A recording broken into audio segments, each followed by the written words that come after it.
Ayer eliminaron a Caitlin Clark, qué gran juego dio. Confírmame algo, los negros también son racistas. No todo el mundo puede ser racista. Y te lo dicen los propios jugadores negros. ¿Quién era? Hijo, no era Irving. No, porque era su compañero. Uno de los jugadores de los Celtics de Boston, entrevistado muchos años después, contaba, ¿cómo se llama? Además era buenísimo. Bueno, a ver, aquellos cinco eran monstruosos. Yo me acuerdo sobre todo de Marcel, de Parrish y de Larry Bird, porque eran los que formaban el backcourt de demoledor. Sí, Larry Bird daba unos pases de fantasía, pero ¿a quién se los daba? Pues a Parrish o a McHale. Pero uno de los jugadores, cuando llegó Larry Bird, blanco. Y lo dice él, éramos racistas. ¿No? Si lo dice él, tendrá razón. Entonces llegué el primer día a jugar con ellos, el chavalito que venía de la universidad, el rubito del pueblo. Y tira, la mete, da 3 pasos atrás. Esto lo hace mucho Steve Curry, por cierto. 3 pasos atrás, mete. 3 pasos atrás, mete. 3 pasos atrás, 5. Dice, vale, juega.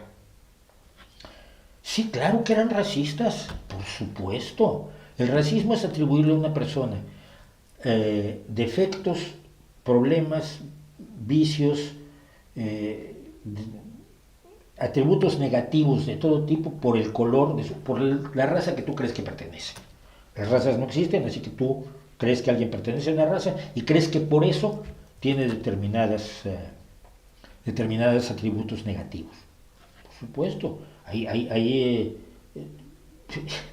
gitanos que detestan a los no gitanos y hay los japoneses son tremendamente racistas, muchos japoneses son tremendamente racistas, no todos los japoneses, pero hay una cultura del racismo, y por supuesto en el caso concreto de Caitlin Clark, y gracias por darme la oportunidad de hablar de Caitlin Clark porque he estado viendo jugar, en el caso concreto de Caitlin Clark hay una acción racista por parte de algunos jugadores, de algunas jugadoras, sobre todo, a los que han puesto quietos, ¿quién?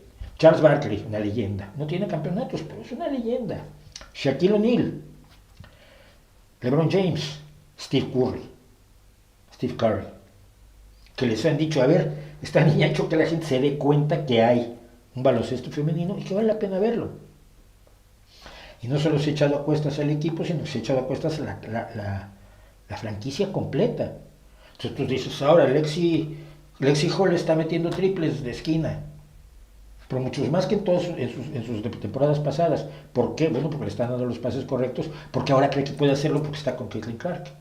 Y la máxima anotadora no es Caitlin Clark, es Kelsey Mitchell, que es brutal, pero es que ahora tiene quien le dé los pases que necesita para llegar abajo del aro. Y si no está ella, está Elijah Boston. Y si no está Davis. Entonces, ha levantado al equipo y de pronto tú dices, claro, yo quiero ver a Caitlin Clark. Es espectacular, es como ver a Curry, es como ver a Larry Bird. Pero no te das cuenta que aquella también es una gran jugadora y que aquella tiene unas entradas brutales y que esta tira unos triples magníficos y que la otra defiende como defendía Julius Erving, por cierto. Entonces, pues resulta que te has dado cuenta que existen muchas jugadoras de enorme calidad, como Aya Wilson, que es ahora la más valiosa del año, y que no sabías que existían porque no te interesaba ver el baloncesto femenino.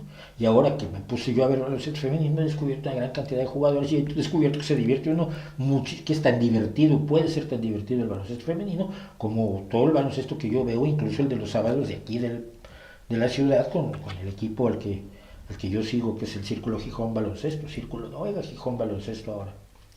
Así que sí hay racismo, pero también hay antirracismo por parte de precisamente compañeras que han tenido Caitlin Clark tanto en Ohio en la universidad como ahora con Boston, con Mitchell, con Davis, con las jugadoras negras con las que está jugando como se juega siempre el baloncesto, entre compañeros y punto.